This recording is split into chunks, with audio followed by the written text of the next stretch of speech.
Selamat berjumpa pemirsa. Kita masuk ke bab 7 sekarang.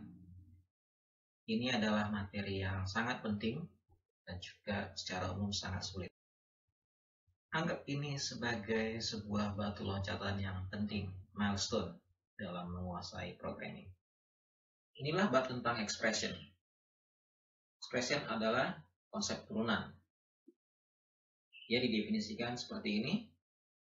Jadi Anda bisa lihat bahwa sebagai konsep turunan, expression diturunkan dari konsep-konsep dasar dan konsep turunan yang lain. Perhatikan bahwa saya tidak sebut operation, tapi operation call. Nah, mari kita buka program Express 0 dan translate. Sukses. Di bab 6 kita bicara tentang operation versus operation call. Persisnya di bab 5. Nah, di bab 5. Di bab 5 kita bicara tentang operation versus operation call. Dan saat itu saya katakan bahwa pembahasan lebih lanjut memerlukan pembahasan tentang expression. Sekarang kita bahas. Nah, jadi pada contoh ini, minus ini adalah operation, tapi minus 5 adalah operation call.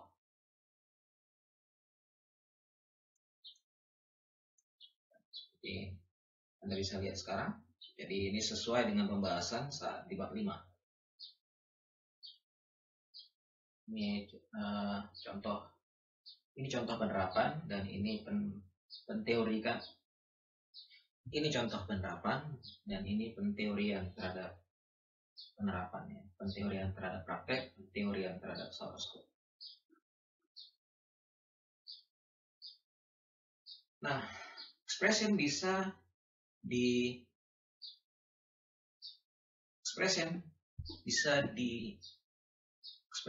didefinisikan dengan cara lain, dengan perspektif kedua, yaitu dia dibentuk atas operation dan operand. Nah, tabel yang sebelumnya ditulis ulang dengan tabel ini. Anda bisa simak bahwa semua tadi yang sebut object, value, operation call, sekarang menjadi operand. Nah, jadi kita bisa generalisasi apa yang membentuk expression. Dan generalisasi ini memakai konsep turunan operand. Jadi terlihat manfaat dari konsep turunan operand. Konsep turunan operand kita bahas waktu bab 4. Tapi waktu itu disampaikan juga bahwa penjelasan manfaatnya ada di saat pembahasan expression. Sekarang kita masuk ke topik evaluasi ekspresi. Sebelumnya saya telah tunjukkan bahwa konsep ekspresi itu adalah konsep umum. Jadi teori pemrograman yang orang-orang lain buat itu pun mengandung ekspresi. Hal yang sama berlaku untuk evaluasi ekspresi. Itu konsep yang umum juga dan implementasinya juga umum dengan memakai suatu istilah, suatu simbol yang sayangnya dipersingkat, yaitu eval. Mari kita lihat contohnya. Jadi ini hasil search dari Google. Anda bisa lihat bahwa eval itu tersedia di banyak bahasa pemrograman. Untuk apa? Untuk evaluasi ekspresi. Kita kembali. Baik, jadi pada pelajaran di bab 1 kita lihat bahwa yang desain itu adalah nilai. Tapi program Express 0 dan Express 1 itu memperlihatkan bahwa yang di-assign itu kok terlihat bukan nilai. Anehnya tidak ada error. Nah, betul. Disinilah pentingnya pemahaman konsep ekspresi. Saya sebelumnya waktu memperlihatkan mengenai di bab 6 yang ada contoh statement seperti ini juga, itu saya katakan bahwa kita akan memperlihatkan hal itu. Kita akan mengkaji lebih dalam saat membahas konsep ekspresi. Persisnya waktu membicarakan operation call. Jadi plus adalah operation, tapi B plus C adalah operation call. Itu saya sampaikan waktu membahas bab 5. Nah, sekarang kita kaitkan itu dengan teori sebelumnya bahwa yang diassign adalah value. Jadi, apakah salah teorinya bahwa yang diassign adalah value? Enggak, benar. Jadi teori itu benar. Kalau gitu, apa yang terjadi dengan ini sementara ini bukan nilai? Nah, disinilah pentingnya konsep evaluasi ekspresi. Jadi evaluasi ekspresi bisa menghasilkan nilai. Ini ekspresi. Operation call, ini kan operation, ini operation call. Operation call itu membentuk ekspresi. Itu sudah disampaikan sebelumnya. Nah, ekspresi itu bisa dievaluasi dan hasil evaluasinya bisa menghasilkan nilai. Katakan kita ambil kasus di mana betul evaluasinya menghasilkan nilai. Maka nilai itu yang di-assign. Jadi, ini dievaluasi menghasilkan nilai, nilainya di-assign. Jadi, benar bahwa yang di-assign adalah nilai. Teori itu sama sekali tidak salah. Nah, mari kita lihat ekspres 1. Ini mirip ekspres 0. Kita buka dulu ekspres 0. Ini.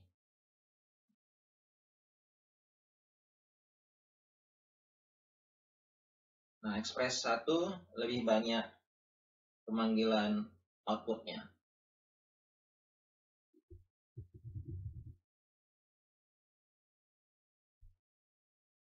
Banyaknya pemanggilan output ini bertujuan untuk menyampaikan bahwa ekspresi betul dievaluasi dan bisa menghasilkan nilai. Nah, mari kita lihat kira-kira apa beda esensial antara ekspres 0 dan ekspres 1. Jadi, Anda sudah terbiasa melihat, yang menjadi operan adalah nilai. Nah, lalu objek. Tapi Anda sejauh ini tidak, yang menjadi operan dari operasi output adalah apa ini? Kita bisa katakan pemanggilan operasi, kita bisa katakan ekspresi. Nah, kita kaitkan dulu dengan pelajaran ekspresi. Jadi, ini adalah ekspresi. Ini ekspresi, ini ekspresi.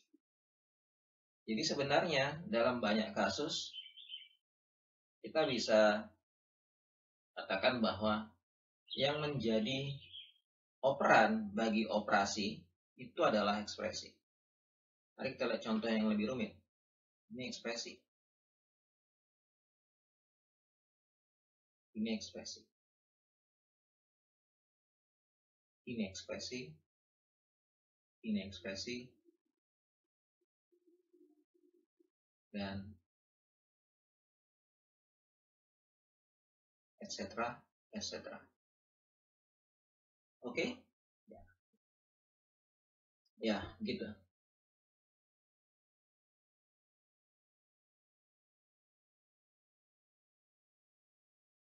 Apa yang di-output oleh write line? Value. Kaitannya dengan topik kita, ya. Semua ekspresi ini akan dievaluasi. Hasilnya value itu yang di-output. Write line ini tidak menampilkan di screen kita buka kurung tutup kurung, bukan seperti itu. Yang ditampilkan nilai dari function call terhadap A. Persisnya return value, ya. Value dan mirip persisnya return value dari function call A. Oke, saya harap jelas. Kalau belum jelas, tolong di repeat, ya, tolong diulang pelajaran ini. Mari kita interpret express 1. Oke, seperti itu, ya. Kita lanjut.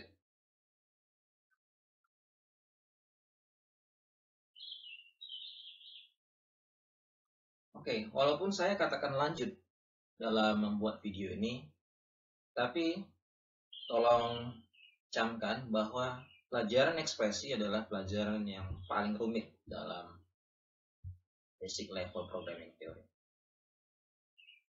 Saya ulang, untuk pelajaran tentang ekspresi dan evaluasi ekspresi. Jadi wajar bila Anda yang tidak terbiasa dengan teori sampai saat ini itu harus mengulang pelajaran ini. Wajar sekali, ulang sampai Anda bisa paham. Nah, ini sedikit hal tentang istilahnya ilmu tentang akar kata. Jadi akar kata evaluate itu dari value. Sehingga wajar bahwa evaluate expression itu menghasilkan value. Detailnya bisa di sini. Oh, saya orang yang suka belajar bahasa juga. Nah, ini ada hal tentang steps of evaluation. Ini mungkin lebih tepat didalamin dalam pelajaran algoritma. Jadi saya tidak akan bahas panjang. Silahkan dibaca dengan seksama subbab 75.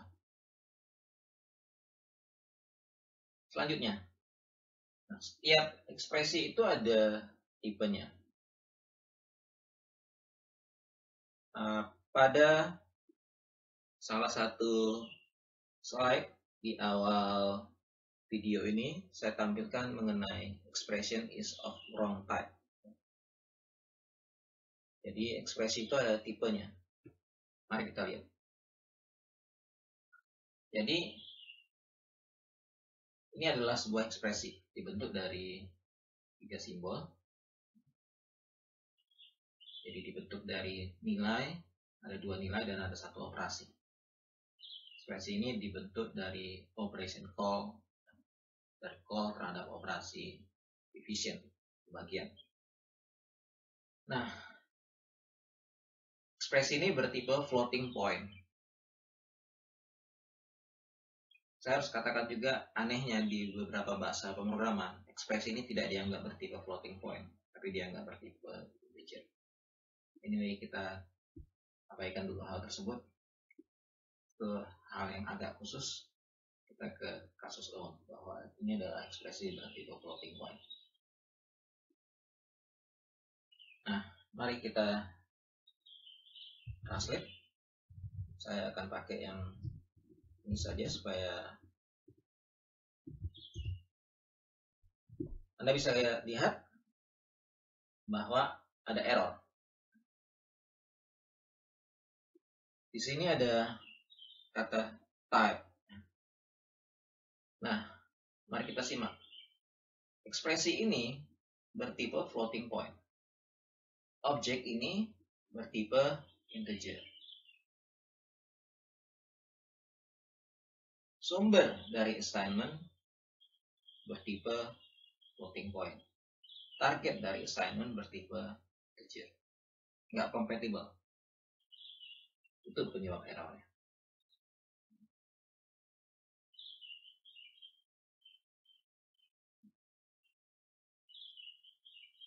Nah, sekarang kita lihat ekspres 3. Tapi sebelumnya kita buka dulu ekspres 2 untuk meyakinkan. Oke, ini dia. Kita buka ekspres 3. Ya. Kita interpret. Tidak ada error. Jadi ekspresi itu ada tipenya, type of expression. Lalu kita lihat hal sub-expressions. Nah, di buku itu dikatakan contoh bahwa ekspresi C-5 memiliki 2 sub-expression, C dan 5. Ini, ekspresi ini memiliki 2 sub-expression. Sub-expression 1, sub-expression 2. Oke, kita lanjut.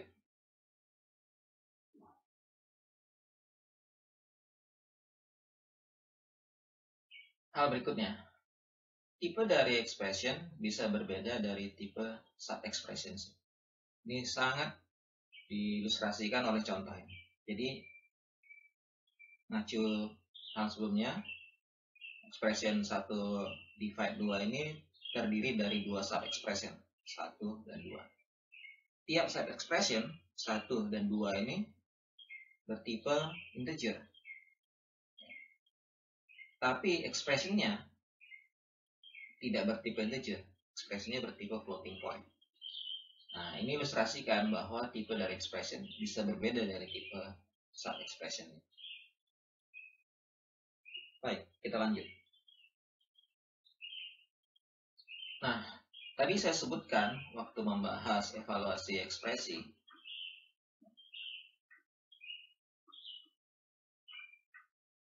membahas ini, bahwa evaluasi ekspresi bisa menghasilkan nilai. Bisa, belum tentu menghasilkan nilai.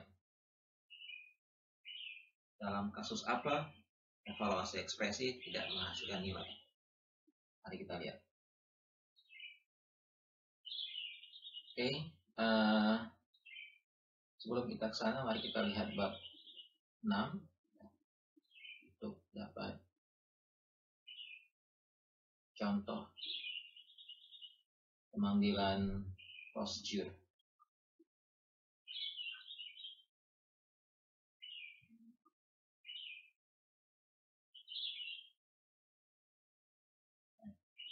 Kita ke simpel 15.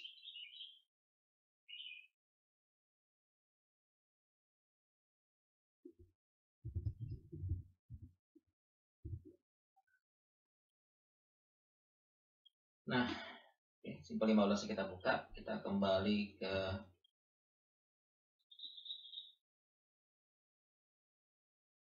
bab yang ini.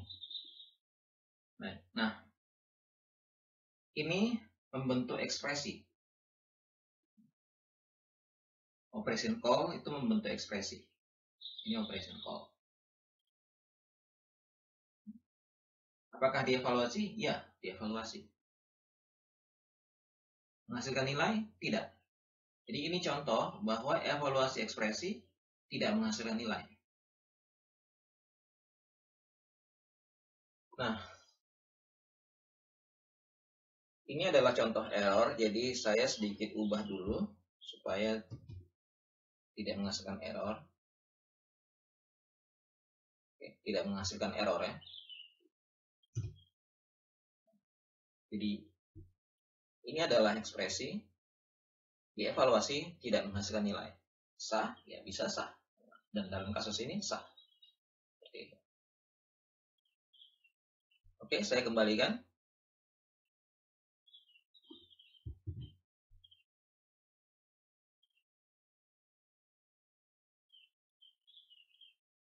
Baik, kita kembali ke sini. Jadi sudah dijelaskan ya lewat contoh yang tadi bahwa memang ada yang namanya void expression. Itu adalah ekspresi yang kalau dievaluasi tidak menghasilkan nilai. Non-void expression sebaliknya. Kalau dievaluasi pasti menghasilkan nilai. Selanjutnya, empty expression. Nah, di beberapa bahasa pemrograman diizinkan empty expression, tidak semua. Ya. Mari kita lihat Nusa.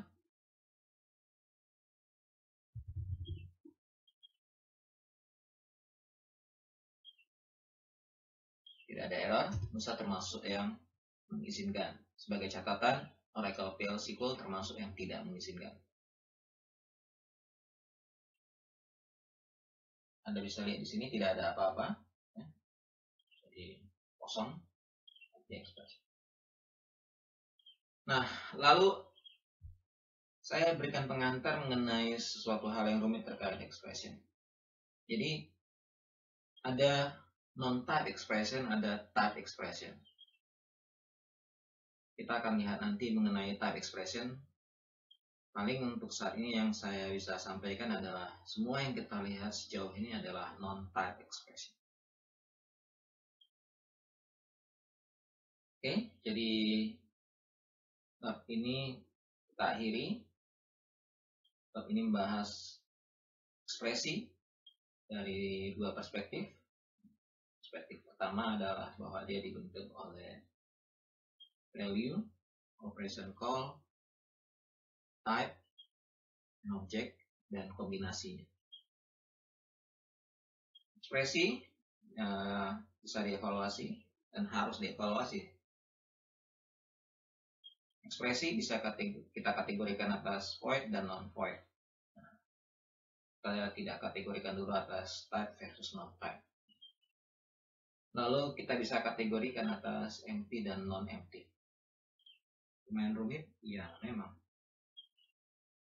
Tapi inilah jadi salah satu bahan uji apakah seseorang mampu berpikir konseptual tentang programming.